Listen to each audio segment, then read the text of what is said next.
আসসালামু আলাইকুম সুপ্রিয় শিক্ষার্থীবৃন্দ। আজকে আমি আলোচনা করব chapter 5 squares and some Diophantine equations. তো এটা হলো লেকচার 7। এর আগে আমরা চ্যাপ্টার 1 এবং 6 শেষ হয়ে গেছে। আমরা আজকে চ্যাপ্টার 5 আলোচনা করব এবং লেকচার 8 এও চ্যাপ্টার 5 আলোচনা করব। দুইটি লেকচারের মাধ্যমে আমরা ইনশাআল্লাহ চ্যাপ্টার 5 কে শেষ করে ফেলবো। তাহলে আমাদের 3টা চ্যাপ্টার শেষ হয়ে যাবে। তো এরকম ভাবে যদি আমরা 4 থেকে 5টা অধ্যায় পড়তে পারি তাহলে অনেক মার্কস চলে আসবে। তারপর আমি সবগুলো চ্যাপ্টার টাচ করে দেব, মানে শেষ করে দিব সবগুলো চ্যাপ্টারই, মানে 7টার মধ্যে 7টাই। তো এখন আমরা এই চ্যাপ্টার পড়ার আগে আমরা কয়েকটা ডেফিনেশন দেখে নিব।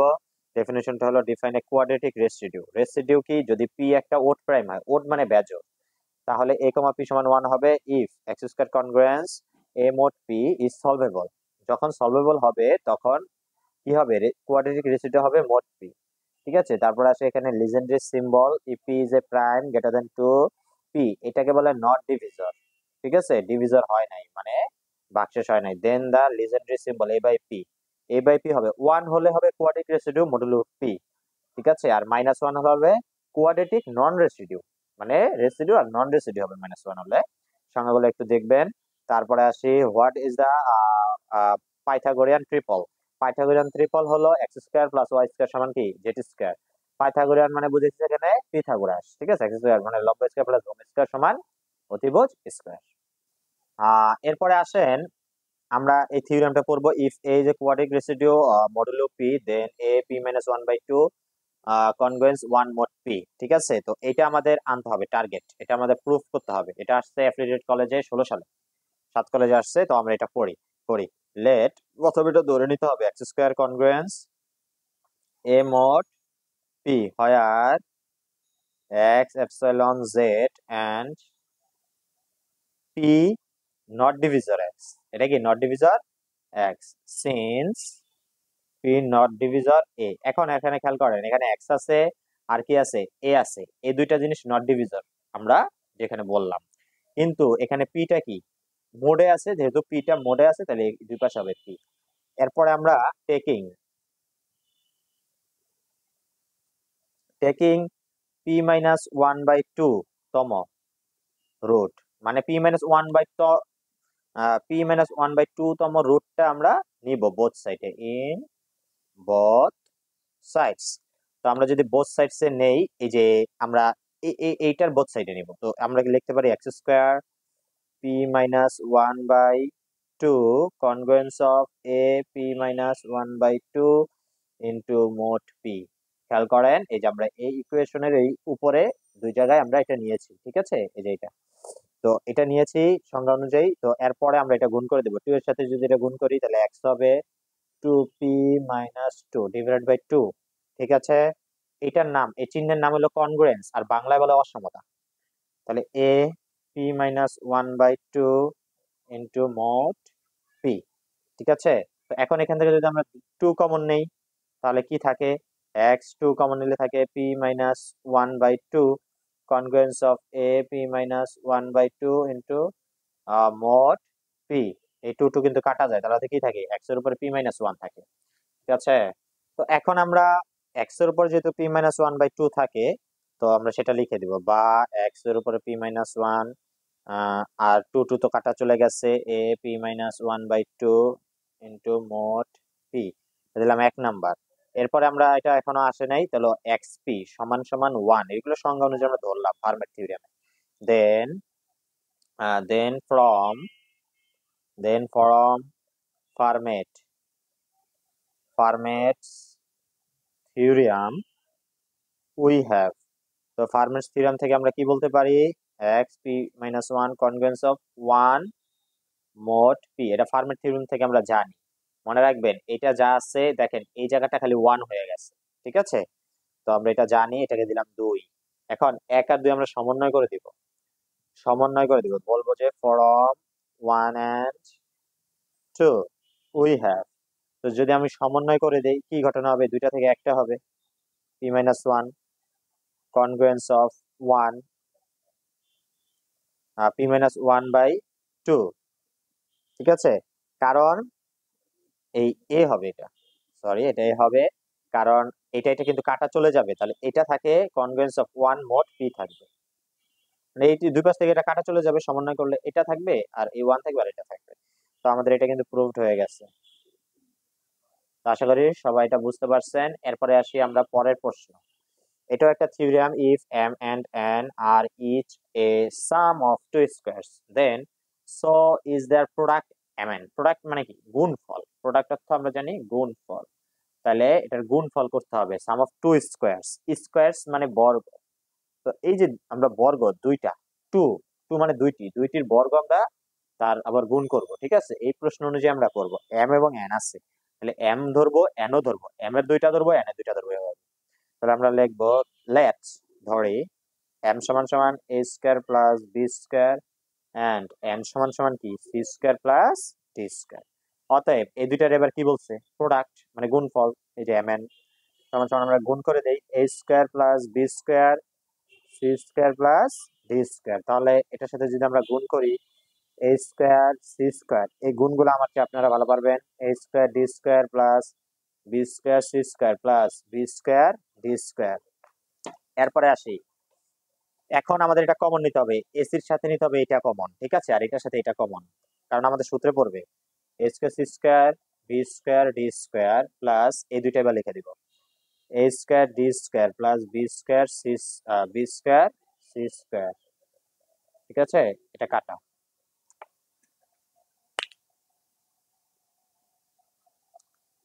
তো এরপরে আমরা এটা যখন করেছি, এখন দেখেন এ স্কোয়ার প্লাস বি স্কোয়ার আছে কিন্তু প্লাস টু এবি নাই, ঠিক আছে? তাহলে এখানে নিব প্লাস টু এবি, এখানে নিব মাইনাস টু এবি, পরে এটা কি হয়ে যাবে? কাটা চলে যাবে, তার মানে আগের অবস্থানেই থাকবে এবং আমাদের সূত্র পড়বে, ঠিক আছে? তাহলে আমরা নিচ্ছি A square C square plus two AB dot CD plus B square D square plus A square D square minus two AB CD plus B square C square. খেয়াল করেন এই যে এইটা আর এইটা কিন্তু কাটা যায়, তাহলে এই দুটো আমরা এক্সট্রা নিচ্ছি সূত্রে ফেলানোর জন্য। তাহলে এটার একটা সূত্র পড়ছে, এটার একটা সূত্র পড়ছে, এটা প্লাসের সূত্র, এটা মাইনাসের সূত্র। তাহলে এটা প্লাসের সূত্র বলি AC plus BD square plus এটা হবে AD minus BC whole square. তো এটাকে আমরা ধরি পি, এটাকে ধরি কি কিউ, তাহলে পি স্কোয়ার প্লাস কি হলো কিউ স্কোয়ার। তো আমরা এবার একটা লাইন লিখে দিব, তাহলে এটা শেষ। তাহলে লাইনটা হবে এরকম, thus if M and N are, মানে প্রশ্ন থেকে যেটা প্রশ্নের লাইনটা আমরা লিখে দিব, তাহলে শেষ। তাহলে এই যে চ্যাপ্টার 5 এটাও পড়তে হবে, হ্যাঁ চ্যাপ্টার 5ও পড়তে হবে। আগে আপনারা যেভাবে আমি সিরিয়ালি পড়াচ্ছি সেভাবে আপনারা কি করবেন, এগুলা তুলে ফেলবেন, তুলে তুলে করবেন, দেখবেন যে পারবেন। এই দেখেন এটা লাইনটা কিন্তু প্রশ্নের লাইন। তাহলে ম্যাথের একটু বিষয়টা একটু বোঝার চেষ্টা করেন, যে আমরা প্রোডাক্ট চাইছে, গুণফল চাইছে, বর্গ চাইছে, ওইভাবে আমরা ধরে থিওরিটা করে ফেলছি। ক্লিয়ার? তো এরপরে আসেন আমরা করব থিওরিয়াম 5। এটা হলো ফার্মেটস অথবা টু স্কয়ার থিওরিয়াম। এখন যদি এটা আসে, এটা যদি প্রশ্নটা আসে, তাহলে আপনারা স্টেটমেন্ট হিসেবে এই দুই লাইন দিবেন। আবার এরকমও আসতে পারে, এই প্রশ্নটাও আসতে পারে, ঠিক আছে? আবার এটা পুরোটাও আসতে পারে, যেভাবে আসুক না কেন। তো এটা যদি শুধু আসে লেখা, তাহলে এই স্টেটমেন্ট আগে দিবেন, তারপরে পুরো, ঠিক আছে? আর যদি এটা পুরোটা আসে তাহলে প্রুফ থেকে লিখতে হবে, আর এই লাইনটা শুধু আসলে স্টেটমেন্ট তারপর প্রুফ দিতে হবে। রাজশাহী ন্যাশনাল ইউনিভার্সিটিতে 18 সালে, 17 সালে, 15 সালে এবং 14 সালে। তো এটা আমরা একটু প্রুফ করি এখন। তো আমরা প্রথমে লিখবো since p is an odd prime either p congruence 1 mod 4, তাহলে p congruence of 1 mod 4 এটা আমরা ধরে নিলাম, তাহলে বা p congruence of 3 mod 4 হবে। এখন এখানে 3 কেন? এই মোট 4 ঠিক থাকবে, 4 মাইনাস 1 কত হয়? 3 না? এটা হিসাবে আমরা লিখেছি। তারপর আমরা কিছু লাইন লিখে দিব, but then if P congruence 3 mod 4, এই যে এটা P is not a sum of two squares thus. কারণ পিডিএফ নোটসও দেওয়া আছে, পিডিএফ নোটস থেকে ওইগুলা তুলে সুন্দর মতো করবেন, ঠিক আছে? ডেফিনেশন গুলো পড়বেন, কারণ আপনি যদি ডেফিনেশন না পড়েন তাহলে স্যার ভাববে কি যে আপনি হয়তো বা কি শুধুমাত্র ম্যাথ করছেন, একটা ডেফিনেশন পারেন না, তাহলে ম্যাথ কেমনে পারছেন এটা ভাবে। তো তখন কিভাবে যে মার্ক কম আসে, যারা ডেফিনেশন না দিতে পারে, কয়েকটা ডেফিনেশন আসে, ডেফিনেশন না দিলে ভাবে যে ম্যাথ কিভাবে লেখলি, এই জন্য ম্যাথ গুলো দিতে হবে। এখন একটা এই পর্যন্ত আমরা লিখলাম, লেখার পরে এখন এখানে একটা কথা আছে প্রশ্নে, দেখেন ইফ অ্যান্ড অনলি ইফ। আমরা জানি যদি ইফ অ্যান্ড অনলি ইফ থাকে অথবা যদি ইফ থাকে, এইভাবেও যদি থাকে, যেভাবে থাকুক না কেন, আমরা জানি এভাবে যদি থাকে বিষয়টা, তাহলে আমরা এটা দুই স্টেপে করব। কয় স্টেপে? সব সময় খেয়াল রাখবেন, যে কোনো জায়গায় ইফ এন্ড অনলি ইফ বা ইফ, এটা অ্যাবস্ট্রাক্ট হোক, যে কোনো থিওরিয়ামের যে বিষয় হোক, আর যদি ইফ, এই ইফ এন্ড অনলি ইফ আর এই আইডিয়া ডাবল এফ একই কথা, এটা যদি আসলে আমরা দুই স্টেপে করতে হবে, একটা নরমালি আর একটা কনভার্সলি। তো আমরা এই নরমালিটা করলাম, এখন আমরা করব কনভার্সলি। ঠিক আছে, তো এখন আমরা কনভার্সলিটা করে নেই। Conversely, suppose p congruence of one mod for the quadratic মানে কি? দ্বিঘাত সমীকরণ। The quadratic congruence x square congruence of -1 mod p। তো থিওরি অফ নাম্বারস আশা করছি আর যে আমাদের 20 দিনের মধ্যে শেষ হয়ে যাবে, 20-25 দিন, বড় জোর যদি লাগে। এরপরে আমরা আরেকটি বিষয় ফোর্থ ইয়ারে শুরু করব, একটা একটা করে ভাবে আমরা শুরু করব। হ্যাঁ, A square congruence of -1 mod p, এটা আমরা ধরে নিলাম। তাহলে আমরা বলতে পারি a, p সমান 1, a, p সমান 1, এটা কিন্তু আমি প্রথমে দেখাইছি ডেফিনিশনে। অতএব a square plus 1 congruence of 0 mod p, মানে এই লাইন কিভাবে আসছে? এই -1 টা এই পাশে নিছে, তাহলে কি হয়েছে? +1 হয়ে গেছে না? তাহলে আমরা বলতে পারি a স্কয়ার প্লাস 1 সমান সমান এটা প্রাইম, বা a square or a is even. Even মানে কি? জোড়। ঠিক আছে, অতএব a, p সমান 1 হবে। এরপরে আমরা এটা লেখার পরে তো এই থিওরেম গুলো এই যে বুঝে বুঝে পড়তে হবে, তাহলে মনে থাকবে।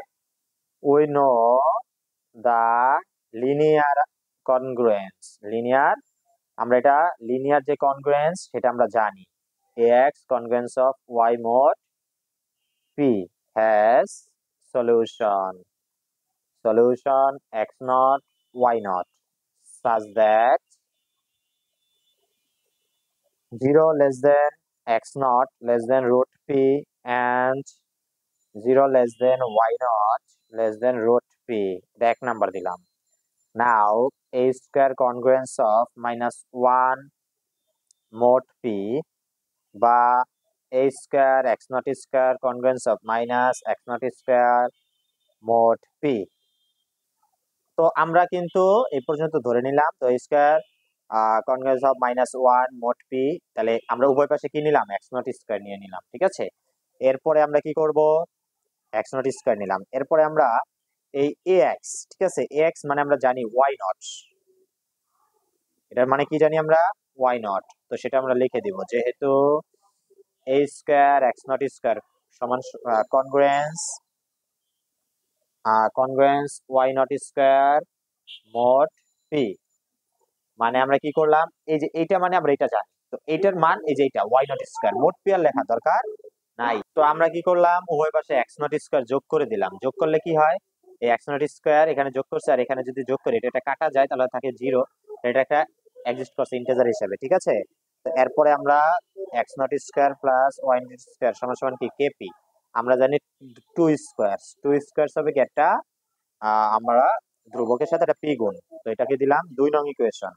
ঠিক আছে, তো ক্লিয়ারলি k পজিটিভ 0, তো এটাকে কিন্তু ধনাত্মক বোঝায়। To prove that p is the sum of two squares, we must show that k equal to 1। তাহলে k এর মান আমরা এখন কত বসাই দেব? 1 বসাবো। এখন 1 বসানোর আগে আমরা এই যে সমীকরণটা আছে এখান থেকে আমরা সলিউশনটা করব। সলিউশন করার আগে এখন খেয়াল করেন, এখানে যে x naught y naught square আছে, x naught এবং y naught এই দুটার মান কিন্তু এখানে আছে √p এবং √p। ঠিক আছে, x naught y naught এর মান কিন্তু আবার এখানে বসাবো। আসেন এবার আমরা মান বসাই দিচ্ছি। নাও kp সমান সমান x naught square y naught square, বা kp সমান সমান, এখন এটাতে মডুলাস নিব কারণ মান বসানোর জন্য, y naught square less than, তাহলে এটার মান কত? √p, একটু আগে দেখাইছি এটার মান কত? Root P by 1। ক্লিয়ার? এরপরে আসি বা কেপি লেস দেন, এটার মান পি প্লাস এটার মান পি। কিভাবে? স্কোয়ার রুটে কাটা গেলে পি থাকে না, স্কোয়ার রুটে কাটা গেলে কি পি থাকে না, এটা লিখলাম। 0 less than KP less than PP যোগ করলে 2p। এখন যদি আমি এখান থেকে দেখেন পিপি যদি কাটা দিয়ে দেই, থেকে 0 less then k less than 2, but K is an, আমরা জানি কে এটা কি একটা ইন্টিজার, ঠিক আছে? সো কে ইকুয়াল টু 1, কে একটা কি ইন্টিজার, কে সমান সমান 1 ইন 2। আবার দেখবেন যে বিভিন্ন মুভিতে মুভিতে কি বলে, ইন্তেজার কারু, নাকি হিন্দিতে ওটা হলো ইন্তেজার, পেয়ার করে নাকি। আর এখানে কে কি ইন্টেজার, ওটা ইন্টেজার, এটা কিন্তু ইন্টেজার।